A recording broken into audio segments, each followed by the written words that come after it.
दोस्तों जय भीम। आप सभी लोगों का हमारे YouTube चैनल अम्बेडकरवादी एवं प्रकृति प्रेमी ऑफिशियल चैनल में हार्दिक स्वागत एवं अभिनंदन है। भाइयों बहनों, हमारा उद्देश्य समाज में जागरूकता फैलाना है। आज हम एक ऐसे विषय पर बात करेंगे कि उत्तराखंड को बने हुए 25 साल बीत गए हैं, लेकिन आज भी उत्तराखंड की जनता परेशान क्यों है। होने के लिए तो पूरी भारत की ही जनता परेशान है, लेकिन आज हम उत्तराखंड के विषय में बात करेंगे।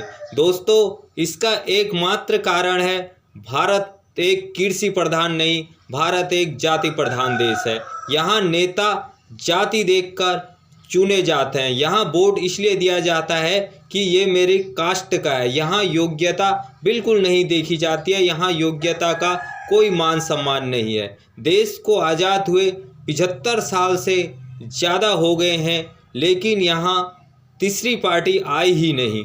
लोगों ने सिर्फ कांग्रेस और बीजेपी को ही वोट दी, और इसका बीजेपी जो है कांग्रेस की राह में ही चल रही है। इसका सबसे बड़ा कारण है ब्राह्मण वर्ग और जनरल वर्ग। इन्होंने कभी भी किसी शेड्यूल कास्ट के बच्चे के हाथ में राजनीति देना इनने पाप सोचा, अत्याचार सोचा। और कांग्रेस में ज़्यादातर लोग जो सर्वोच्च शिखर पर बैठे थे वो ब्राह्मण भी थे। उन्होंने षड्यंत्र रच रच कर कांग्रेस को उन्होंने 65 साल तक शासन सत्ता सौंप दी। जब उनको लगा कि लोग जागरूक होने लग गए हैं तो वो लोग बीजेपी में आ गए, और फिर उन्होंने बीजेपी से सांठगांठ की और ऐसा षड्यंत्र रचा कि आज शासन सत्ता बीजेपी में है। बीजेपी और कांग्रेस ने जनता की दुखती हुई नस को पकड़ लिया है।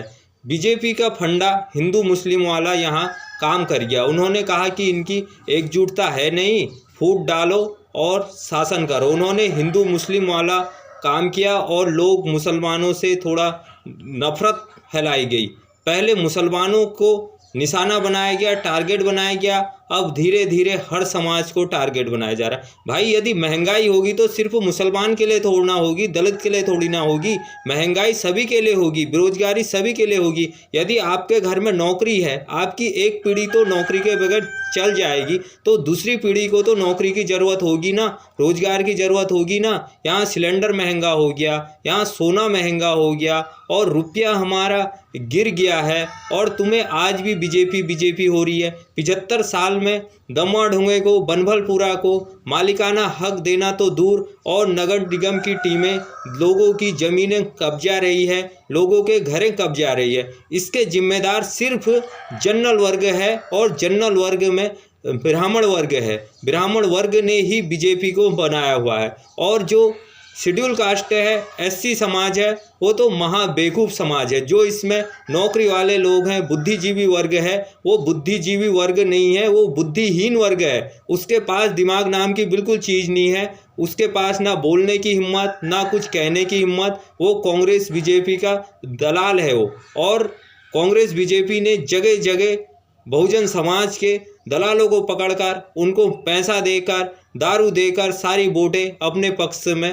करवा ली। और ये जो षड्यंत्र रचने का काम किया, ये ब्राह्मणों ने किया। उन्होंने कहा कि ये गरीब लोग हैं, इनके बीच में दारू बांटो, नशा बांटो, और इनको अपनी मुट्ठी में कर लो। और इसका परिणाम ये हुआ कि आज सभी लोग परेशान हैं। ब्राह्मण भी परेशान है, ठाकुर भी परेशान है, बनिया भी परेशान है, मुसलमान भी परेशान है, एससी भी परेशान है। अब होगा क्या? आप सब लोगों ने मिलजुल कर 2027 में जवाब देना है, और ये कांग्रेस बीजेपी को पूरी तरीके से हटा देना है, और शासन सत्ता दूसरे के हाथ में देनी है, अम्बेडकरवादी विचारधारा के हाथ में देनी है। जाति पाति धर्म से ऊपर उठकर वोट करना है। जय भीम, जय भारत, नमो बुद्धाय मित्रों।